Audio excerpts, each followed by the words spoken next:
remember what year. I think they were married in 1948. So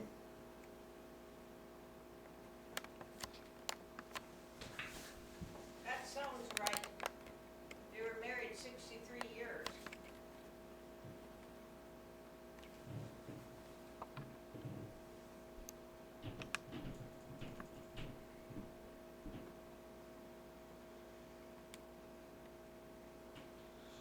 How often did you talk to my grandpa on the phone in these last few years? it all depends on how busy we were. Of course, this is more after we moved on here, and we've been here over 10 years now.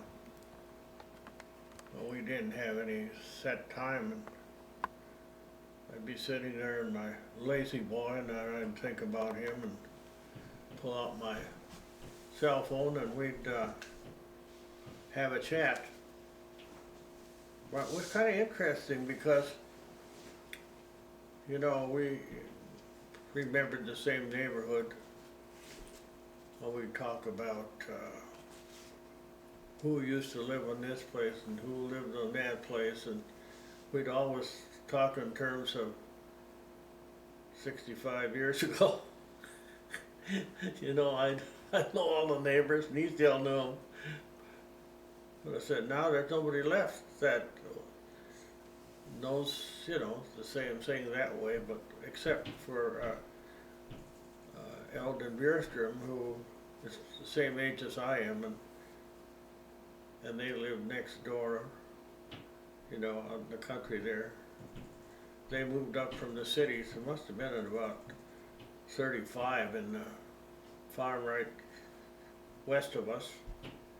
And so he and I were, friends all through school. Down there we went to District 29. And so I told him once not long ago after Brother Orville died, I said, you're one of the few that I can talk to anymore about these things, because the rest of them, really there aren't too many left, that still live around there anyway, and there are some that are my age and even older yet, but I never see those people, and I don't know. After a while, you lose track of them. You don't know if they're living or dead. So sometimes you get a surprise. Somebody you thought was gone is still around. But we used to have some good conversations. He talked about the church, and he talked about his family, and we watched the same Bible study every day, and well, they'd watch it in the afternoon, and I'd watch it at 8 o'clock in the morning, or Ina and I. And we'd talk about things that were said on the program, and yeah, we just had a good fellowship over the things of the Lord. He liked to talk about that, and I did too. And he's my brother and all, but I always, in later years, as I got to see more of him and his interaction with his church and with his family, I just thought more and more about what a great man he was. People didn't see him and understand him for who he really was, although he was highly respected, I know, and I had people even, talk to me about what a great person Orville was, and what a good neighbor he was, and those kinds of things. So he was a good man, and we had lots of good memories from down on the farm. I remember my mother was diagnosed with a rare disease back in, I think it was 35, and I was not yet 5 years old. I was going on 5, I think, at the time. And she was diagnosed with a disease that the doctors, at least around here, thought there was no cure for. And I'll never forget when my dad brought her home from seeing the doctor in Osakis, and the doctor had told him, you know, that, well, there's nothing that can be done, just take her home and let her die. And here's this little 4-year-old, and I see that now with Jonah, our grandson, and he's 4 years old, and I think, yeah, that's the size I was when I heard that my mom wasn't going to make it. And I remember standing by her bed, and I was looking up to see in the bedroom there. And then my mom's uncle was a doctor in a Deaconess Hospital in Minneapolis, and he was keeping tab of her, Dr. Carl Rohn. So when he heard that, he says, "Bring her right down." So my uncle, Benny Johnson, who lived in Osakis at that time, he had a little better car than we had. None of us had such great vehicles at that time, I guess.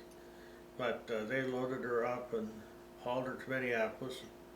She went to the Deaconess Hospital, and he took her under his wing. He was a surgeon there. I think he was chief of surgery.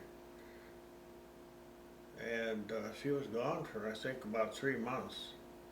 We went down and seen her once in that interim, and she made it through. He found a remedy, and she came out of that. And then a few years later,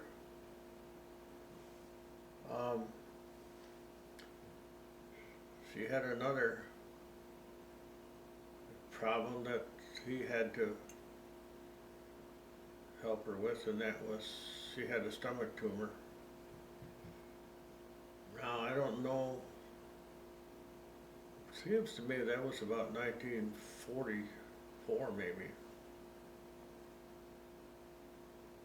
And I haven't rehearsed for this memory test, but I'm thinking, and of course then she had surgery in 1949. I don't remember that because I was in the service at the time. And she had a brain tumor. Well, anyway, I started out talking about the first surgery, and your Grandpa Orville and Brother Lorne, I think they were, well, 35. Seems to me they were like 9 and 11 years old or something like that, if I was 5.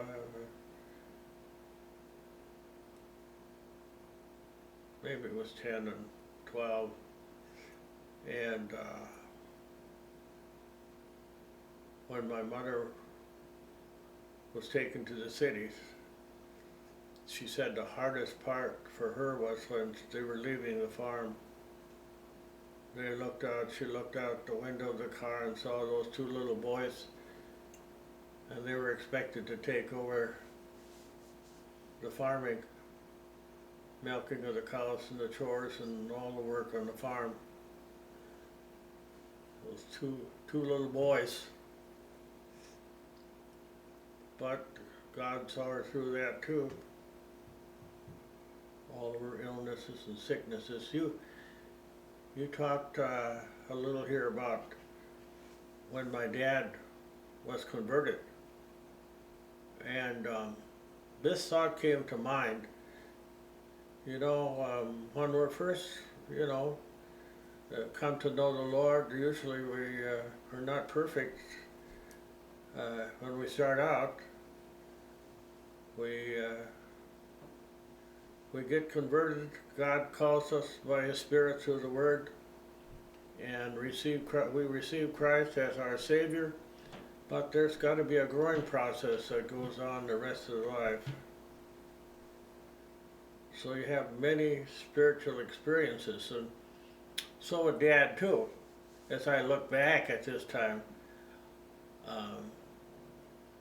I think my mother had a major impact on him. She was more mature spiritually than he was, and so she was always reminding him of this or that. And one thing I remember is a neighbor come by, and they might be a smoker or something, and of course we didn't, well, that was not something you're supposed to do if you're a Christian.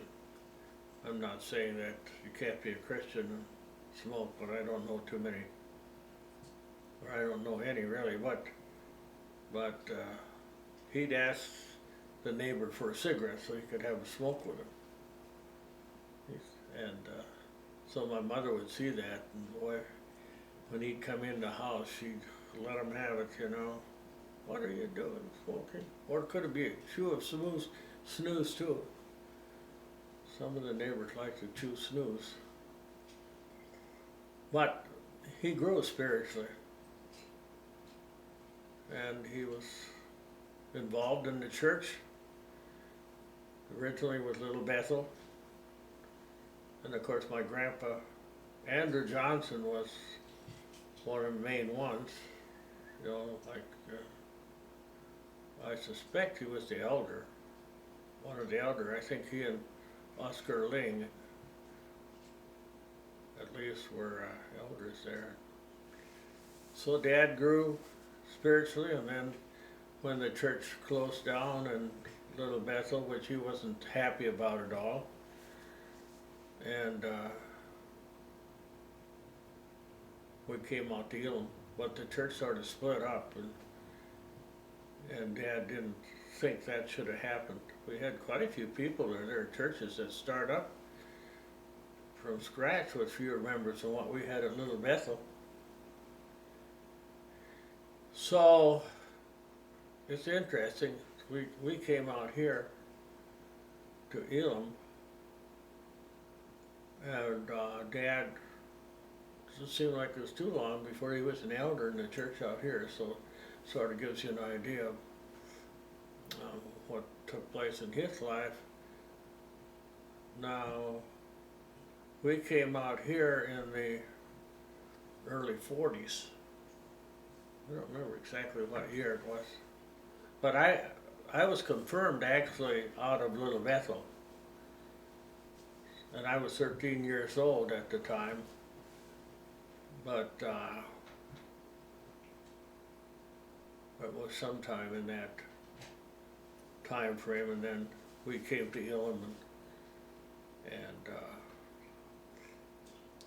I worked a little with some of the history of the church down there, and I still haven't figured this one out, but in the church books, Orville and Norma show as being married out of Bethel Church. And I was confirmed out of Bethel Church. And I didn't know that till I got onto those books, but that's where they're listed. A mystery. So I remember Orville and Norma when they were still going together. In fact, Norma's brother Lloyd and I, we were good buddies. We were confirmed together out of the church here, and then we went and joined the Army together and spent time in the Army, and got out together, and then he and Lloyd and Lowell, they took off for California I think they bought a new car before they went even. I remember that car. But anyway, that took us to that point. I remember Orville's car. He had an old, I think it was 40 or 41 Dodge sedan, black one. And they were living over on, I don't know if you know where the Don Clicken place is. It's on County 4. Well, you know where Elner lives. Okay, it's same road, County 4, about a half mile down the road, and there's no buildings there now, there's just a grove. Well, they lived there in the house for a while, and Ina and her folks, they lived on a road between our place at home on 27 and their place over in the Sorensen country there. And Orville used to drive really fast, and she said they'd see him coming, dust would be flying. She said get back on the road because they go down there for the school bus or stuff like that, and they have a long driveway. She still talked about that. He was a fast driver. And all the stories that they talked about in their dating years and the silly things they done. They done some double dating, and I remember one time we had an old 38 Chevy. Of course, that was the family car. That's what they done their dating in.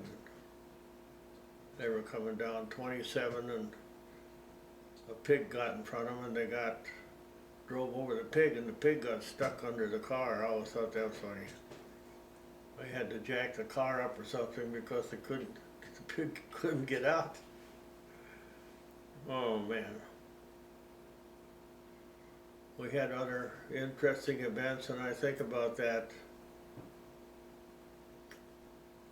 When we worked on the farm, and they were older, so they got more work than I did, but we cleaned the barn, you know, and we didn't have manure spreader, or we had the bobsled and they put some planks on there, and we didn't have that many cows, so but we loaded up and hauled out to the north field there. And I remember this one time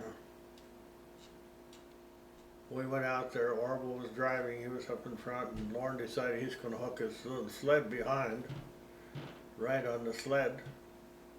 Well, the pitchfork fell out of the load, went out the back, and one of the tines went in right alongside Lauren's eye.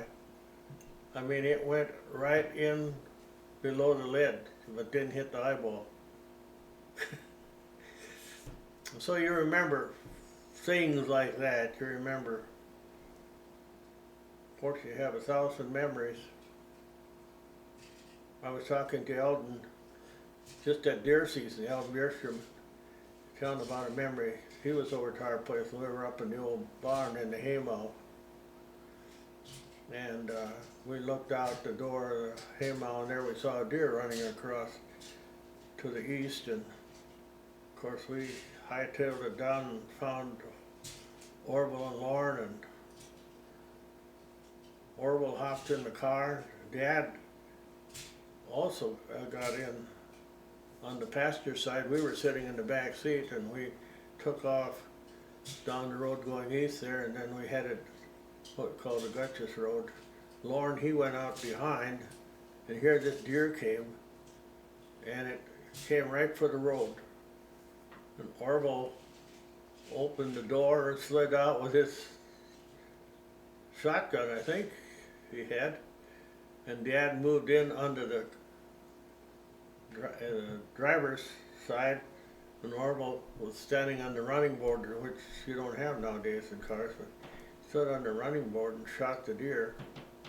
And Eldon, he just remembered that, you know, just a couple weeks ago, or no, back at deer season. So you have all those things you think about.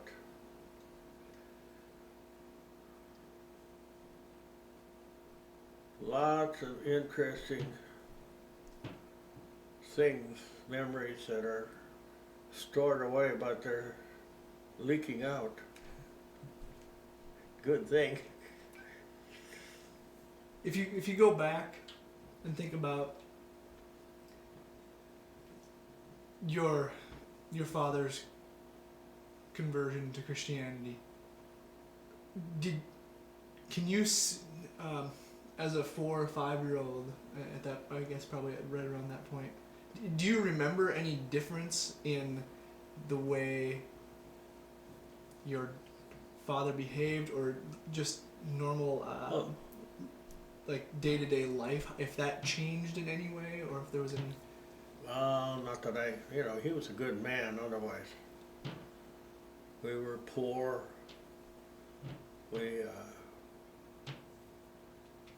He struggled to make a living, and he was an honest and good man, I think, before his conversion, as far as I know. And I didn't notice a change except for those things that I talked about, the little things, the smoking or whatever. But I know I had a lot of respect for him, up until the time I left home. I respected his Christianity and the way he conducted his life, and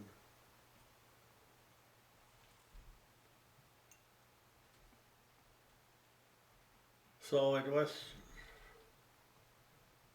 was not as though it was like day and night, because he was, I respected him as a good man, but he had never come to receive Christ into his life. And that happened out in the farm, out in the field, from what I understand. Pastor Dan Erickson came over there. They were having some meetings, I believe, at the church, and he came with the evangelist, and they led my dad to the Lord right out there in the field. So that's when the change took place. And now, when I can think of my grandson Jonah being about the age I probably was at that time, so I can surely understand that I wouldn't have a whole lot of understanding and recollection about things like that. And I had a very godly mother, and she was probably more outspoken than Dad was in those early years, but they didn't have an easy life. Both battled illnesses, and Dad, I remember when Dad had his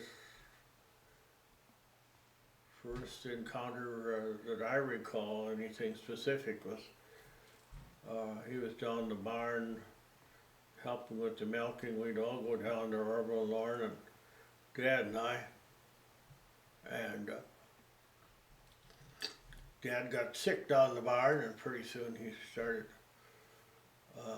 throwing up blood and whatnot.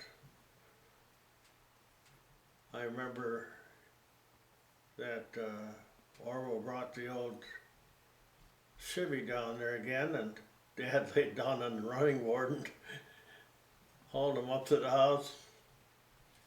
And that was, that was the beginning of the ulcer problems, which he lived with all his life.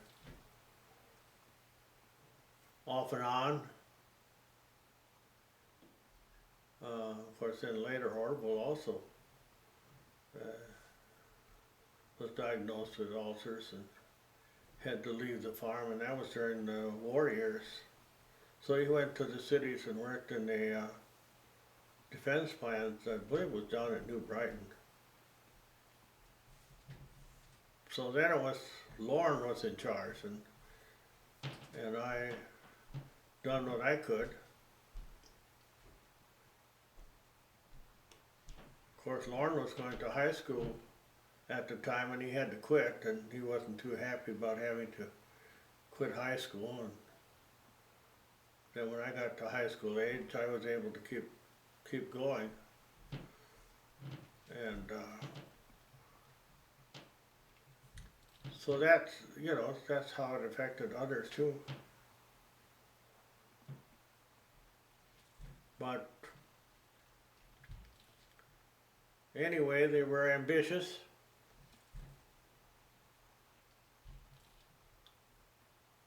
And they took care of the farm. And of course, you know, as far as Orville and Norma getting together, you know, you have to remember that my sister Irene married Phil, so Norma's oldest brother. I don't know what impact that had at all, because they really, to my knowledge, I don't think Phil and Irene had anything to do about getting them together.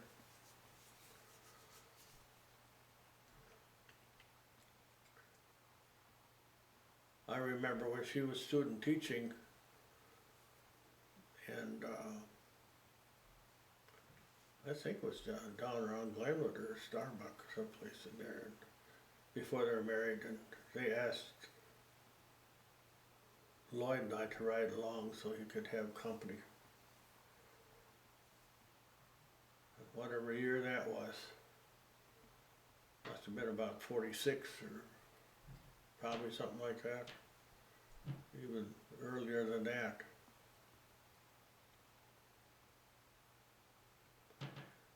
And of course, Irene also was a teacher, you know. I remember she was student teaching, I believe, up in Garfield. And they took her up there after a weekend. And when they were coming back, we had this old Model A Ford at that time. And they were driving down the highway. All of a sudden, the back wheel came off and rolled right on by them when they were driving. Oh. But they got her up and going again.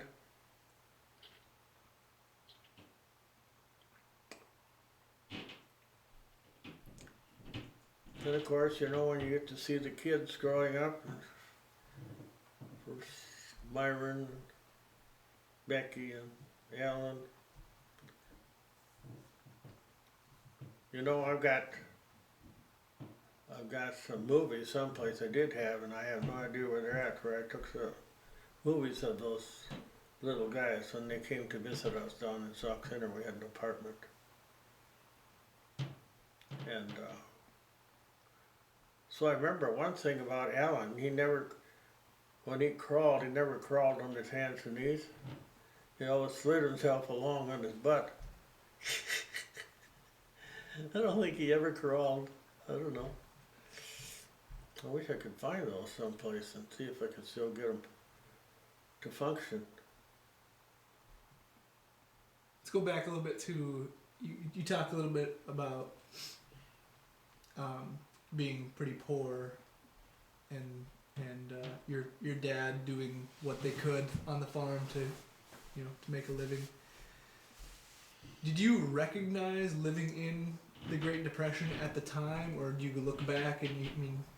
I was too small to comprehend that. We always had 3 square meals every day, and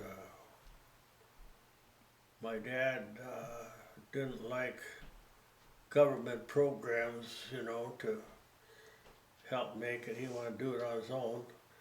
The WPA was big back at that time.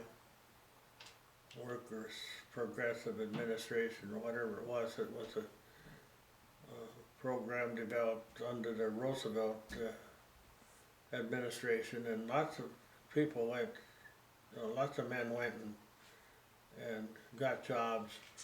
They'd build bridges, they'd build schoolhouses. The old District 29, where we went to school, that was built, I think, by the WPA, and also the Township Hall for Gordon Township. That's the WPA project. But Dad, he'd find things to do. He'd cut the weeds along the road for the county, and he'd cut the ditches, you know, between home and Osakis, and then the other direction, and he was forever sharpening his sickles, and of course he cut him. He used the old two-wheeled horse mower, and I mean, he seemed to find ways to make some money. I don't know specifically. He started selling insurance, you know, for the Gordon. We called it what did they call it? Little Sauk Gordon Mutual or something like that. It's the one that Ronnie, I think, still sells some insurance for, maybe. They were gobbled up by some other company.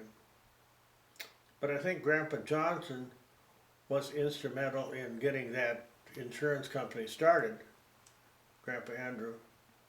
And he must have gotten my dad set up to start writing some insurance for them. It wasn't a big paying thing, but, you know,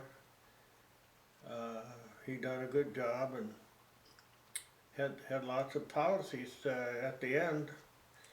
One time my dad told me, he says, and this is after I, you know, older and married and moved away, but he said, I got every policy, fire insurance policy in Little Sauk Township except one.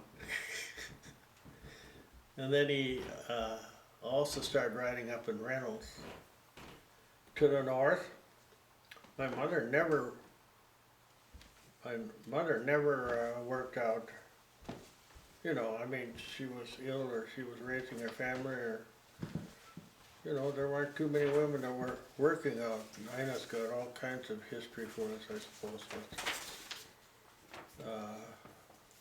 I can't. You're talking about insurance there. Here's an article about your dad. Oh, In 1981. this is back from when Dad turned 85. And we featured him in our nursing home paper.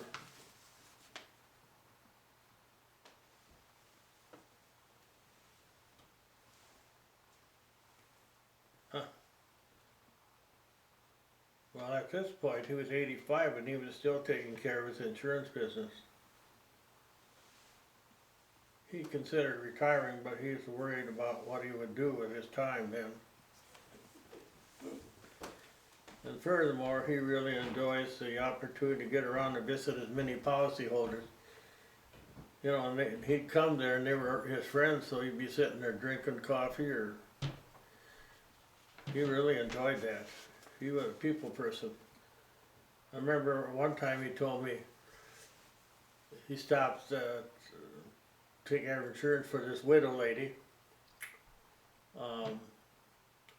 And she brought some lunch out for him and whatnot, and he thought this was so strange. And the car pulled in the yard, and she says, "Oh, I gotta go. We got some ladies meeting." She says, "You just sit here and finish your lunch until you get done." I mean, that's the kind of rapport he had with these people. And of course, he was on the school board out there in District 29 for a while. He was clerk. So he had that little thing going for him. He was an elder up here at Elam Church, so he got involved in some things.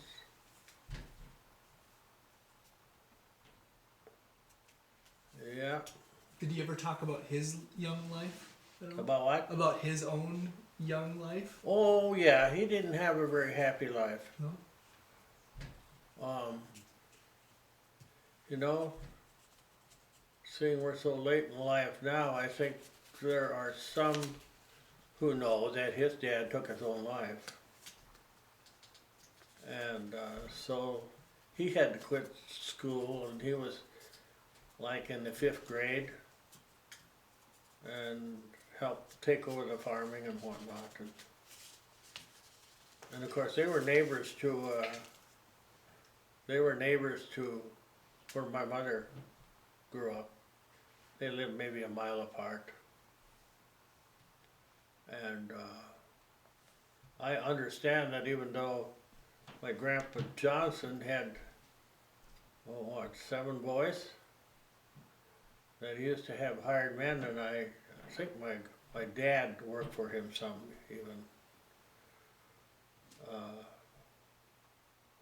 I think, that's probably where my mother and my dad got together, and she's about 4 years younger than him. But, and of course, my grandpa Johnson was just such a devout Christian, and my dad didn't come out of that same kind of a background. So, it made a difference in my mother's perspective, I'm sure, in the early years and in her life. Grandpa Johnson was very, very strict, but it's interesting that,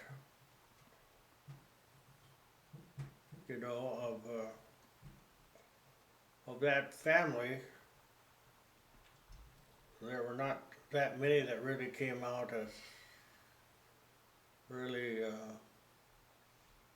I can't say they weren't Christian, but they didn't exhibit the same way that my grandpa would have, or didn't believe the same way he did. They were a little rowdy, some of the boys, and the girls too, maybe.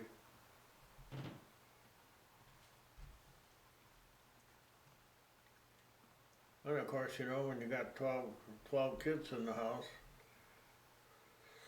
you can't have them stay there forever.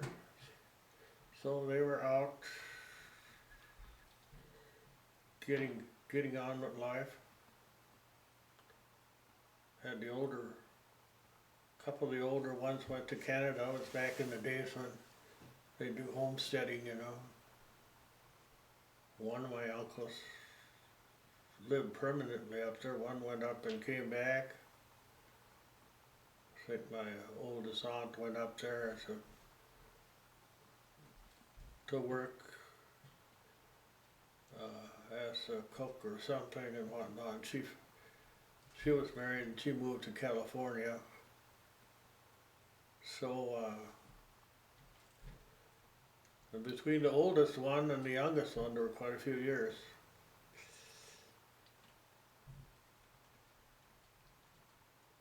But anyway, we had a core of the family there yet, and sometimes later, and my 2 aunts lived in the area, Aunt Menda and Aunt Annie, and then my mother and the 3 sisters, we would celebrate events together. Every Christmas we'd go to a different place, and birthdays and Thanksgiving, until they got a little older and moved away.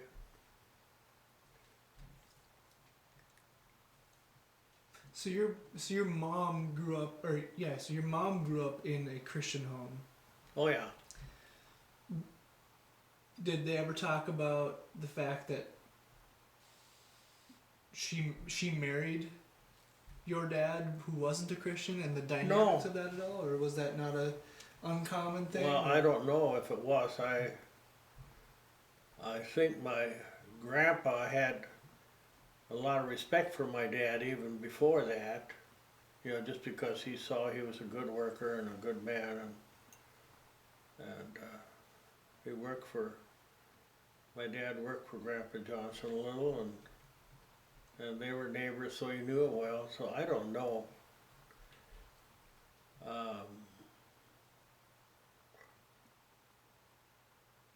Of all my aunts and uncles on my mother's side, I don't know how many of them actually married Christians. You know, that were really outspoken. Your Aunt Ella, Aunt Ella would have been she was the one, of course, that married Overgaard. She preached. But anyway, I'm sure Grandpa Johnson was, you know, happy that she married a good man. Maybe the picking wasn't so great. I mean, as far as Christians, I don't know.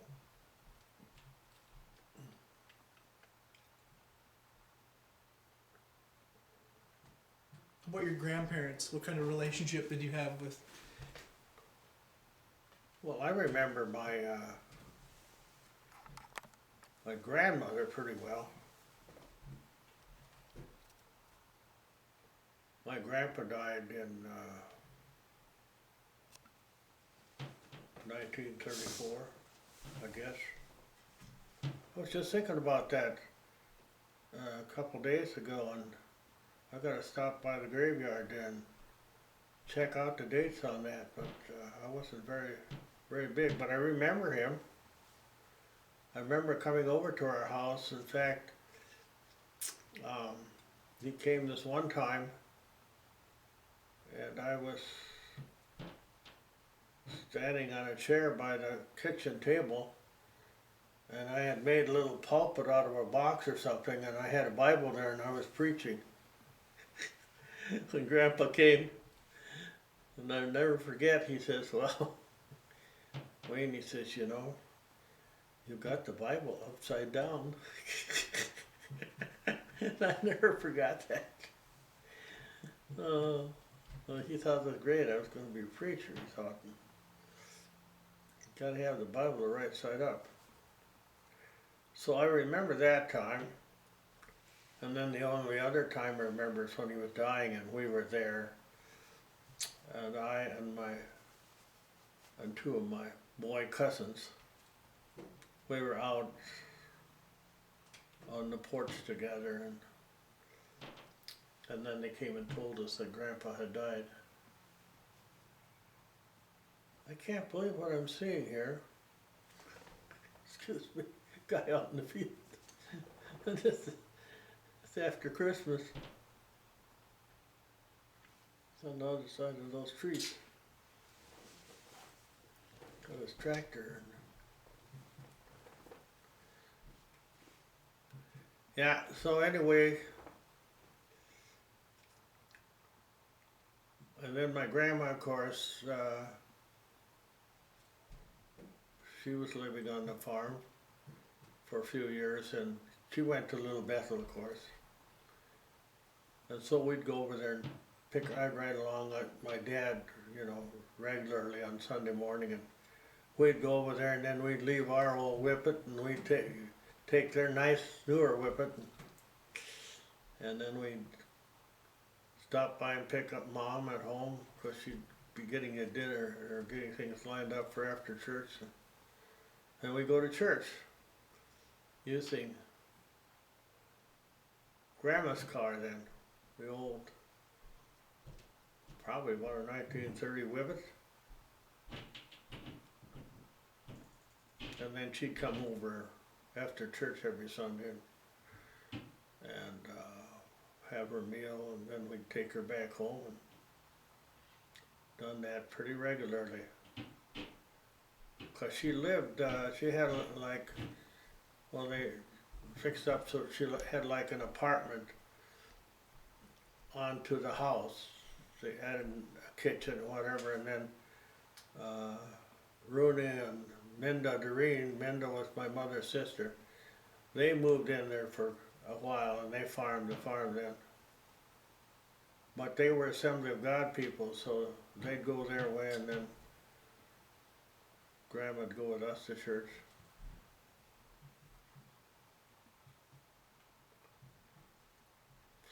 So, but you see, it's strange because when I think of Grandpa and Grandma, you know, they were old people. Well, now I'm much older, neither one of them were.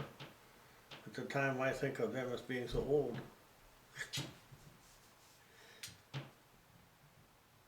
Because Grandma wasn't that old either when she passed away.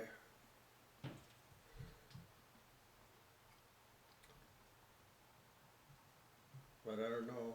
We didn't hear of too many people, seems like, getting up into their 80s or 90s at that time.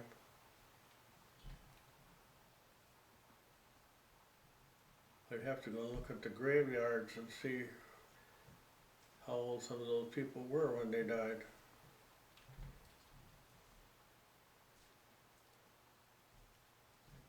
But it's interesting what has happened over the years and the changes you see and the way people think and act.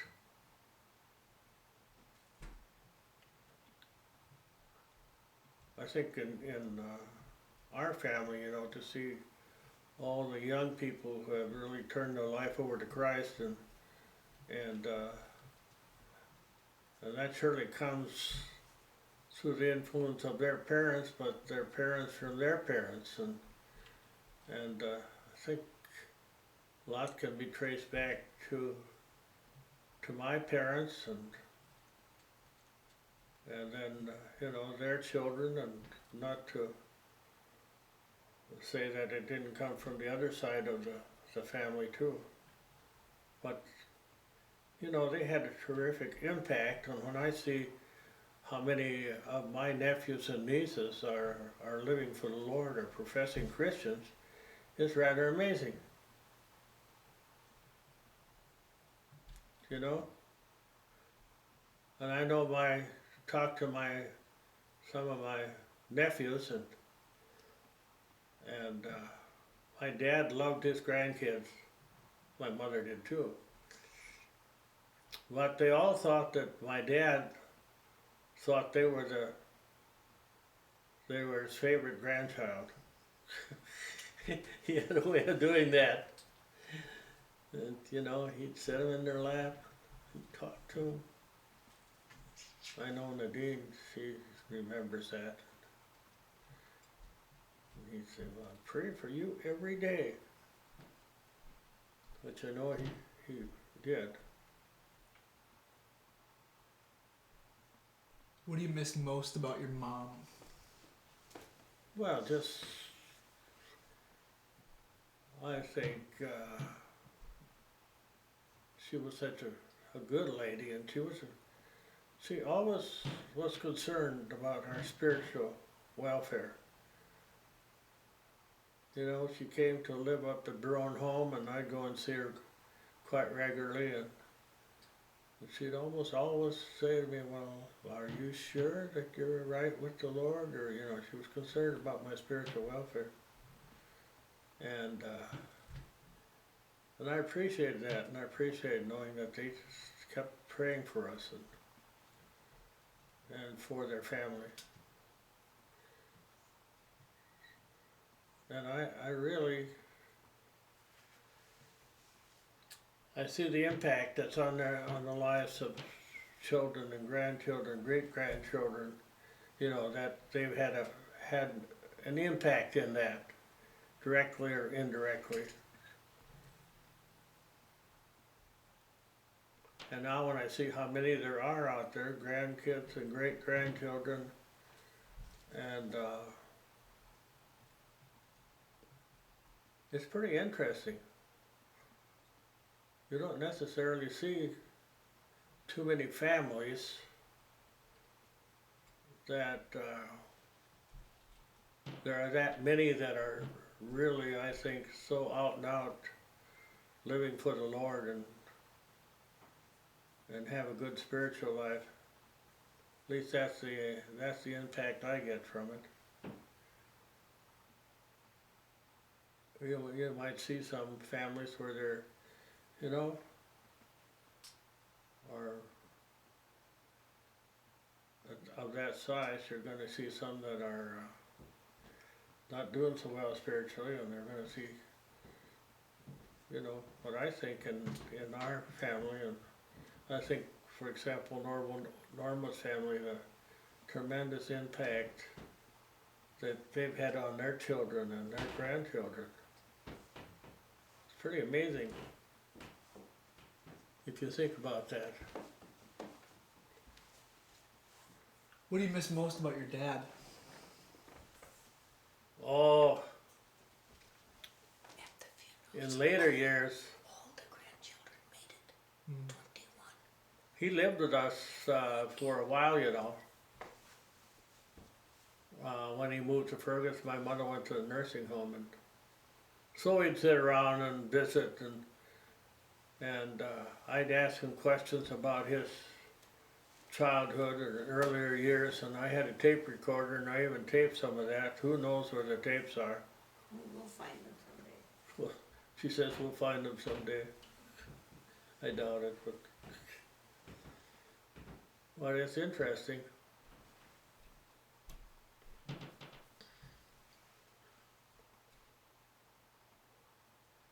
How about the relationship between your mom and dad? What was their marriage like early on and later in life? Typical, I guess. What's typical? A little of this and a little of that. Not that they didn't have an argument once in a while, but not too often. And, you know, when things are not good, my mother sometimes wished she could have this or that, and there wasn't money there to afford that, and Dad handled the money end of everything, and she wasn't, you know, demanding or anything like that, but maybe one of my aunts would get something new and she would make a little too much of it, and Dad could get a little upset, you know.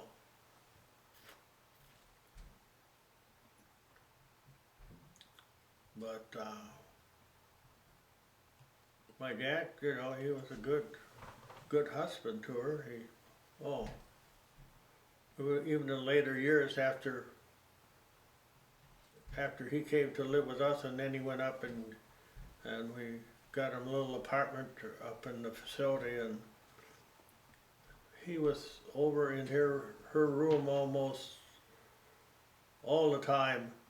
And honestly, in all the years we ran nursing homes for almost 40 years, I never saw a more dedicated man than my dad was to my mother. Not that he wouldn't take off, he'd go down to Osage once in a while, or Long Prairie, but not too often. But otherwise he'd be in there, and he was dedicated and committed, that's for sure.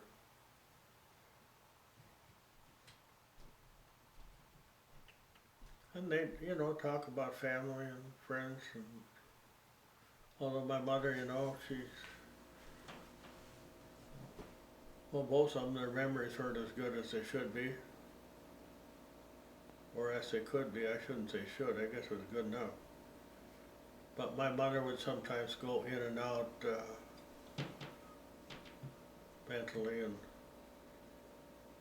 get some strange thoughts and ideas, and didn't know where she was at times. But Dad, he was sure worried about her. My office was on the same floor in the later years that my mother's room was, you know, and Every once in a while, he'd come running in there nights. He'd say, "I think she's going now. I think she's going now." Well, at first I got a little excited, but then after that happened a few times, I'd say, "Oh yeah, I'm sure she'll be fine. You know, you've been here before," and we've talked about that. And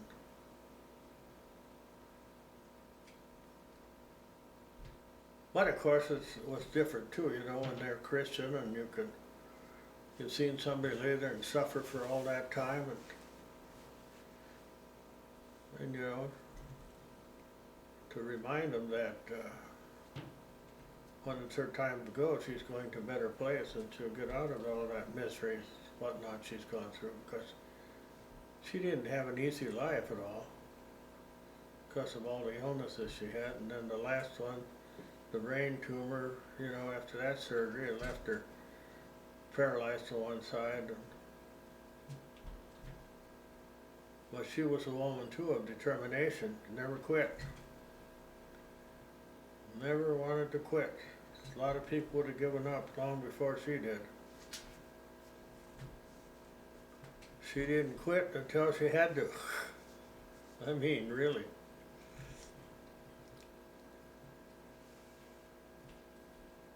But they would remember the birthdays and special events, and they'd have some good laughs together. I remember they came up That's birthday cake. for my birthday one time, and Mom always made an angel food cake for everybody's birthday, homemade angel food cake. Well, we were living at the lake. It was in the fall. We were having to celebrating a birthday out there, and they had come from the east on 210.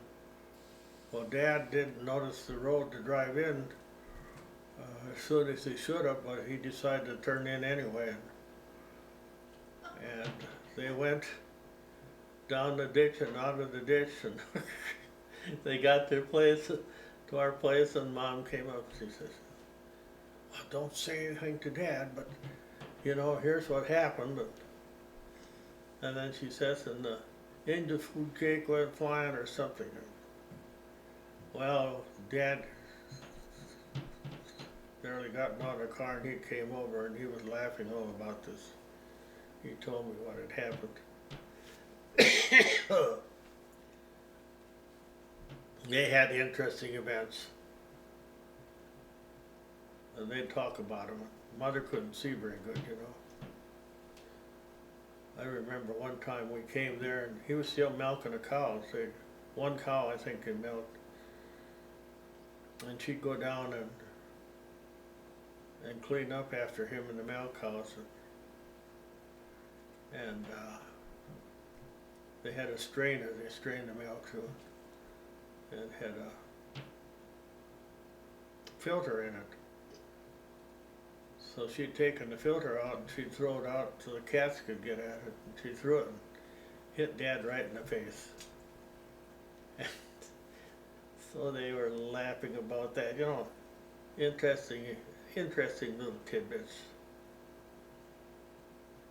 One time we came down there and they were laughing, and they laughed about a lot of this stuff, and they had an old kitchen stove. They had electric stove in the, what we call the pantry too, but Mom had been washing dishes and she was gonna set the dishes on the reservoir of the stove, and she missed the stove entirely, so all the dishes went on the floor. But they could laugh about that too.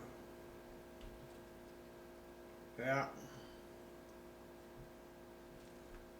She always took care of her own house, She was a good housekeeper. even when it was hard to do. Yeah. What year did she have the brain surgery? 1949. I know it was in the, let's see, yeah, in January, I think. No, it'd been later than that. I was in the service at the time, and I got furloughed to come home. She was in the hospital when I got home, and we went down to the, she had the surgery at the university. So Lauren and I both gave blood ahead of time so she'd have for transfusion.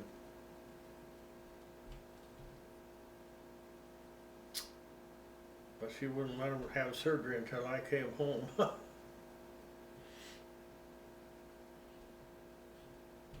But that's what left her paralyzed on one side. And blind on one eye. But she said still cook and she could still keep house. And I think she even went down and milked a cow. That was her therapy. Go down and milk the cow by hand.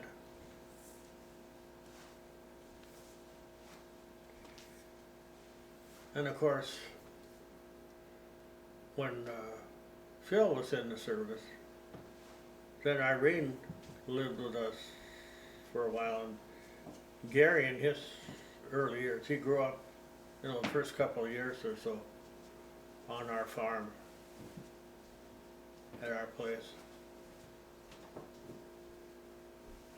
I still remember when those guys were little, Gary and Myron and Jerome, they'd come over and we'd have to go out and play football, the four of us. Of course, I was so much bigger than they were, but we had fun.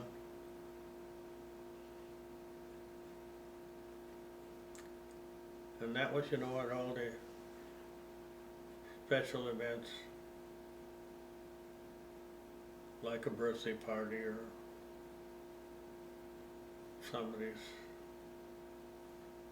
special event.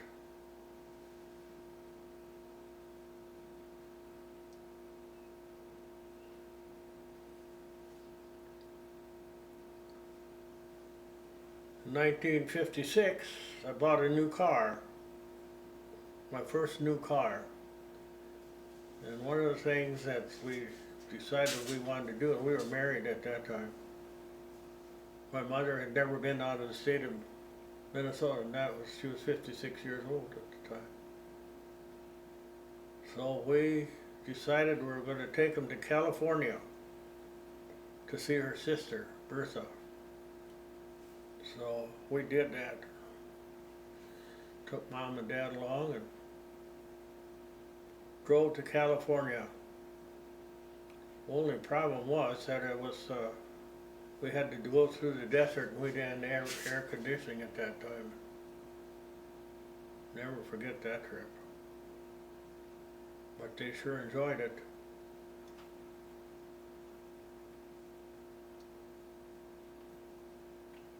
Well, Dad paid a lot of the expenses. And he was so happy for that. But they had never been out and about too much before that. I remember we got to California and we found a restaurant there right on Firestone Boulevard. And so we got a motel room there and then we went to eat. And never forget my dad, he'd never had barbecue ribs before. We're in a restaurant and there are other people in there. And he took a bite of his barbecue ribs. He said, "Whoo!" He says, "That was hot." So they could hear him all over the rest. We had those kinds of experiences. Remember my mother, we went in and she wanted a sandwich. Well, to her a sandwich was a sandwich. It wasn't two sandwiches. And she did it. Well, I only ordered one sandwich. We'd have to chuckle. Oh, and then we had eaten and we were going to go see Lloyd Clucket. They lived fairly close by. Well, we went to see them and then we went back and we couldn't find our place again because We were depending on some of the lights and that around, and that was so late that they turned those lights off, so we didn't know if we we're gonna get back or not. We didn't have cell phones. But we had a good time, you know, going up to Salinas, that's where Aunt Bertha lived. I think we made our arrangements a little better coming back so we didn't have to go through the hot desert during the heat of the day.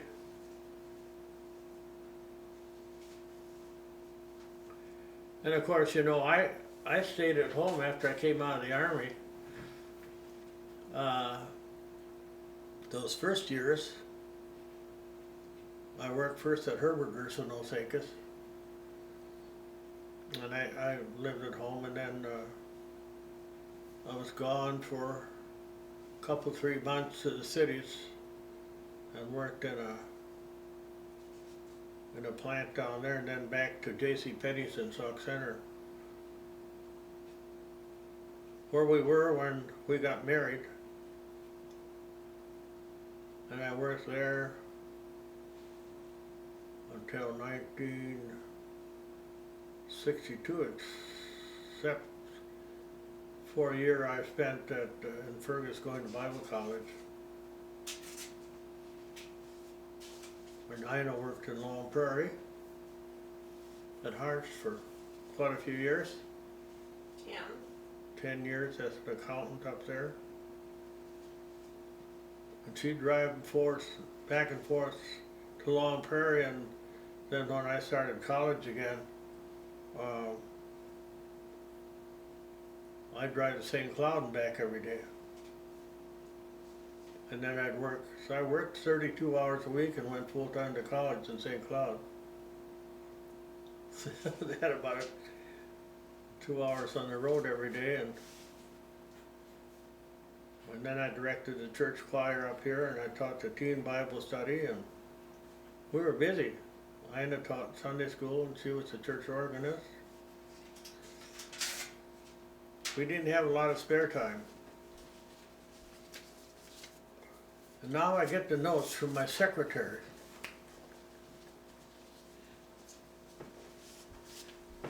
I think I've covered